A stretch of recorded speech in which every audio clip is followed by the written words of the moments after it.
Əlabbas Bağırov, köhnə kişi, hekayə. 4-cü hissə. Nə vaxt əl çəkəcəksən bu saymazlığından? Bir gün uşaqlar evdə olmayanda Gülab Muradın başına ağıl qoyurdu. Özün heç, mən cəhənnəm. Bu balalarını yazıq qara günlü eləyəcəksən. Muradın oyun çıxartmağı da dərdli arvadın ağlamağı kimi idi. Əlinin içindəcə. İndi də mən uşaqlarla qorxuzursan? Ağlın yerindən oynayıbsa, əgər daha ayrı cür fikirləşə bilmirsənsə, qoy sən deyən olsun. Amma sən də kişi kimi buralara qayıtma. Mən uşaqları necə saxlaram özüm bilirəm. Amma bir sözdür deyirəm sənə, qayıtsan mən də bilirəm nə edəcəm. Nə edəsən? Qonurlarımı körpüdə böləsən? Murad gülə-gülə xəbər aldı. Gülab durduğu yerdə əl atıb, saçlarını yolub, bax belə eləyəcəm, dedi. Belə. Oğlunu da öldürəcəm, özümü də. Mənə sənin uşağın zadın lazım deyil. Mən başıma bəla doğanmaram. Yekəlib səndən artıq olmayacaq ki. Muradın Gülabama yazığı gəldiyini, oğul adı eşidib ondan yana mı ürəkləndiyini heç bir vəclə demək olmazdı. İntihası doğru şənə söz. O arvadının biləşiklərinə yapışıb, bəsdir, deyə səsini başına atdı.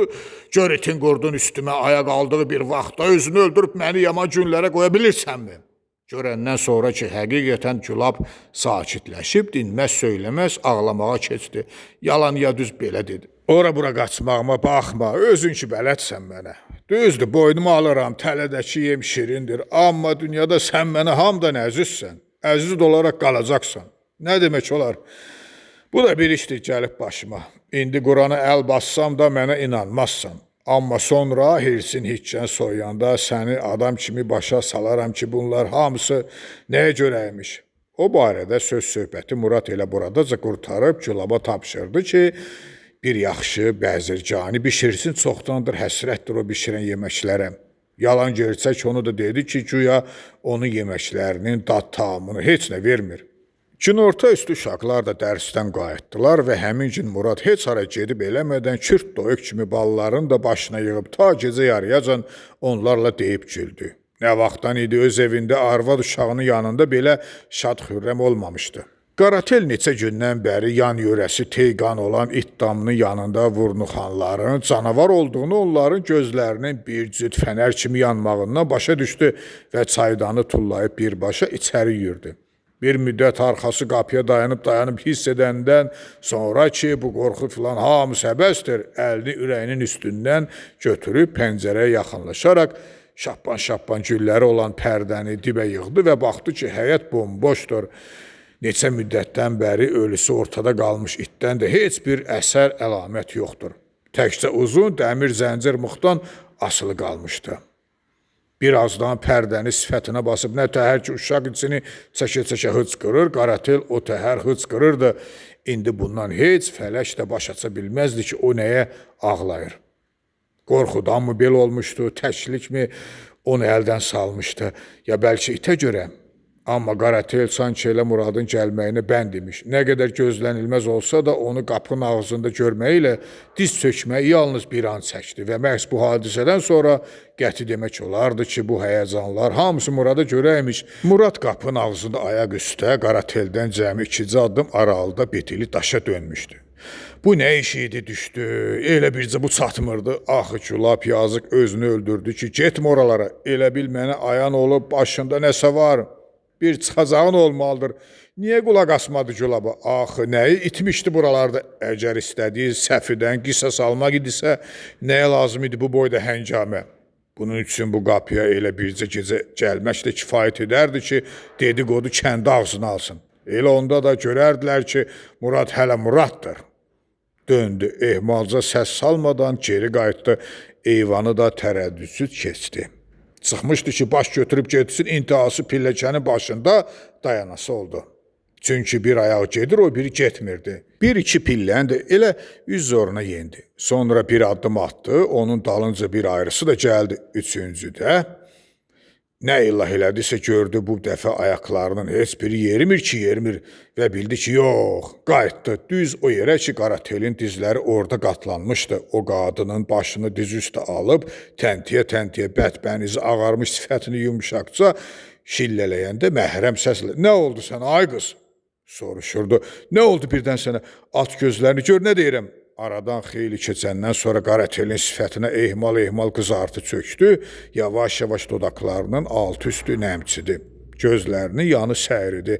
Məhz bu qəribə, bu mühüm həyat əlamətlərini görəndən sonra Murad qəhərini heç cür boğub uda bilmədi və gör dünyanın harası idi ki, yaşı 60'ı haqlamış, 6 qız atası olan bu adamın da yanağında yarıma boyda ikicə gilə yaş durmuşdu. Qaratelin dili söz tutar tutmaz, bilirsən nə olub Murad, dedi. Nə yaxşı, neçə gündür gəlmirsən. Dalbadal 3-4 gecədir, dalınca milisə göndərirlər. Səni tutmağa gəlirlər, özü də bütün kənd yatandan sonra. Çıx qaç, olar ki elə indi də gələrlər. Qız belə deyib qollarını Muradın boynuna dolayaraq sustu. Ancaq onun indicə ağlayacağı yəqin idi. Səsi aramsız olaraq titrəyir, dodaqları bir yerdə qərar tutmur, tez-tez fasilə vermədən udqunurdu. İntihası hələ ağlamır, özünə gəlib ağlaya bilmirdi. Gözünün yaşı ürəyinin dərin-dərin qatlarında hələ təzə-təzə elinib, hələ təzə-təzə yaş olurdu. Ürəyimə dammışdı ki, səni tutacaqlar Murad. Bilirdim ki, bizimki uzun sürməyəcək. Öldür məni, qoy o günü görməyim. Yoxsa yazıq olaram mən. Deyəndə də o titrəyən barmaqlarını ağzına tutmuşdu ki, sakit, rahat, boğulmadan danışa bilsin. Ancaq vurtut bir-iki dəfə burnunu çəkəndən sonra hönkürtüsü otaqla bir oldu. Murad uşaq deyildi, onu dilə tutub eləmədən, hətta toxunmadan belə dərhal ciddiləşdi ki, qoy özünə ələ alsın. Deyəndə ki, bəs deyil uşaqlıq elədiyin, dəlinin biri dəli. Bu nə ağlamaqdı başlamısan, özündə əlini çək yaxamdan. Kimdir məni tutan?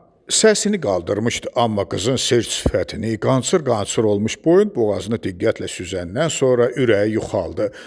Yenə nə olub? Üz gözünə nə gəlib belə? Soruşaraq onun camalını oxşadı. Dəsmalını çıxarıb gözünün yaşını sildi. Yaralarını sığalladı, lap axır-axırda könlünü almaq niyyəti ilə bir ehmalca burnunun ucuna toxunub, eybi yox, ağlama, deyə hələ ürək dirək də verdi. Sağalar, keçib gedər hamısı. Qardaş şapalağından zaval yoxdur. Bu sözü deyəndə azca gülümsənən kimi olsa da ta Qaratel Kiryənədək bir kəlmə də döndərmədi.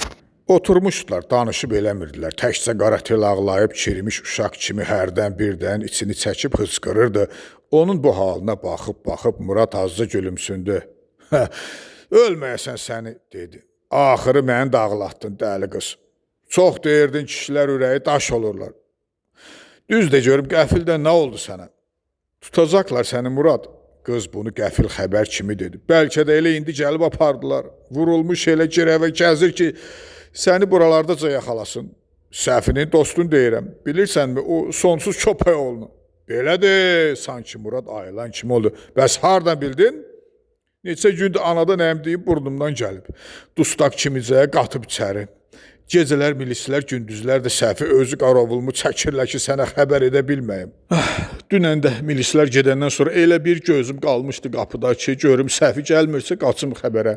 Onda olur axı belə şeylər. Nə vaxt gələcəyini dəqiq bilmirsən. Bir də baxırsan ki, tula tayadan düşməmiş özünü yetirib. Ya da görürsən ki, mal yemləyəndə alıb qapının ağzını. Bilirəm axı nəyə gəlir. Amma yenə də soruşuram. Nə olub? Olmaya bir xəbər zat var. Yox, deyir elə belə. Murad təmkinini pozmasa da görünür səfi söhbəti onu bezdirdi ki, sonra nə oldu deyə xəbər aldım. Evdən çıxırdım ki, qapı döyüldü. Əvvəl elə bildim sənsən. Ürəyimdə də qoymuşdum ki, deyəm, tez çıx aradan, güdürlər səni. Qapını açam ki, səfinin prokuror qağası. Bir ayağı çöldə, biri içəridə. Gözləmirdin deyir. Niyə ki deyirəm, həmişə gəldiyin ev deyil. Niyə gözləməyim ki? Öz qohumun evidir, gəlmisən. Gülür. Ay səndə də dillər var, ha, deyir. Keçib təklifsiz, zatsız oturub, özü öz dili ilə çay istəyir. Sonra da soruşur ki, çörəkdən filandan niyə hazırlamıram? Deyirəm, bəs eşitməmişsiniz, gez gələn qonaq öz kisəsindən yeyər, amma doğrudan da durdum ki, yemək hazırlığı görüm. Yaxşı deyir, səni sınayırdım, görüm, hələ nə eləyirsən, gəl otur, acılığım yoxdur. Sağ olsun qardaşının arvadını əntiqə plov süzmüşdü. Sən onu de görək ki, bu işlər nə yerdə o qoyaq. Qurudum qaldım ki, bu nə axmaq söhbətdir başlayıb. Elə bil o da hiss elədi ki, durduğum yerdə nətər oldum. O saat soruşdu ki, mənim məsələni uzatmaqdan xoşum gəlmir. Bəri başdan de görüm nə boyun olursan, qurtarın Muradı. Özü də elə gülür, elə bil kimsə buna maraqlı bir şey danışır. Murad sakitcə, heç nə demədən, heç nə soruşmadan, hətta nədənsə bir azmazda gülümsünən kimi qulaq asırdı. Yoxsa deyir, ona elə qulaq vurması verirəm ki, dədəsinin toyu yadına düşər. Dalağım elə onu qapıda görən dəqiqədən sancmışdı. Odur ki, əvvəlcə özümü heç onda qoymadım ki, bir şey başa düşürəm ya yox. Bu da gah başlayıb çoxdandır səni görmürəm. Maşallah əməlləşmisən, indi qəşəng olmusan, heç qız vaxtı belə deyildin. Gah Məhəmməddən məktub alıb almadığımı soruşur. Özü də cavab verir ki, yox, almamış olmazsan. Gedəndə dilimlə özüm tapşırmışam ki, tez-tez kağız yaz. Qoy əmi gəlini darıxmasın. Bir də görürsən, bu söhbəti burada yarımçıq qoyub cavan olsaq da deyir, bizim də bu yolda az-çox səriştəmiz var. Lazım gələndə adamın qulağını elə kəsirik, heç ruhu da incimir. Amma əgər bir iş düzəlsə, sən o dizi yamaklı muradına gözün üstə qaşın var deyən də olmayacaq. Düzəlməsə ayrı söhbət. Məsələni elə yavaşcalıqla, elə ustufca həll eləyəcəm ki, muradın heç zınqır da çıxmayacaq. Hə, nə deyirsən, razılaşarıq, ya yox? Əcəb adamsız, dedim. Axı, mən nə eləyə biləm? Özünü deyir, nə uşaqlığa qoymusan? Bilmirsən ki, ölürəm sənin üçün? Ölürsən, dedim, get Mazandarana. Bura nəyə gəlmirsən? Nə danışırsan, deyir, səni dünyanın daş qaşına tutmamış, hara ölürəm? Belə deyir, özü də başlayıb zəvvar yabusu kimi dişlərini ağardır. Lazım olsa, dedim, məni zərə-zibaya bürüyən tapılar. Siz hədər yer əziyyət çəkməyin. Necə olur, deyir, o bitli bir əli Murad üçün hədər olmur, bizim üçün hədər olur. Bura bax, dedim, bilirsən nə var, indi ki, belə oldu, Murad bilər, mən biləm. Yox, əgər başqa ədavətin varsa, get özü ilə çək. Onsuz da ölmüş eşşəyin nalını sökmək köhnə peşənizdir. Bildin mi indi? Qəhbə öz arvadın, öz bacılarındır. Ax da eşşək. Tüpürüm sənin kişiliyinə, yoxsa elə bilirdin, səni ona görə qulluğa qoyublar ki, əlindən nə gəldi, onu da eləyəsən. Daş orada başım oldu ki, deyib o təəssüflə başını buladı. Qab qaşığı əndərmədim təpəsinə, durub gic-gic ağlayırdım elə. Söhbətin məhz bu yerindən sonra Muradın bir gözü xırdaldı, o biri gözü böyüdü. Sozalana fikirli halda, ağlabatan şeydir, dedi. Məni aradan götürmək çoxdan ki, kamlardı. Amma neçə illər dəllərinə tutarlı bir şey keçirə bilmirdilər. Bir tərəfdən baxanda yaxşı fürsətdir, ilişdirə bilərlər. İşində ən pis tərəf odur ki, səhvinin beli bərk yerdən bağlıdır. Yaman girib o düdüyün qılığına. Eşitdiyimə görə böyük səhər kişini ambardar keçirdirlər. Göz ayağın altını heç görməz daha. Yadında varmı o yazıq Mahan oğluna bircə şillənin üstündə 5 il işi də Səfinəli ilə verdilər. Bunu aləmdən aləmə hamı bilir.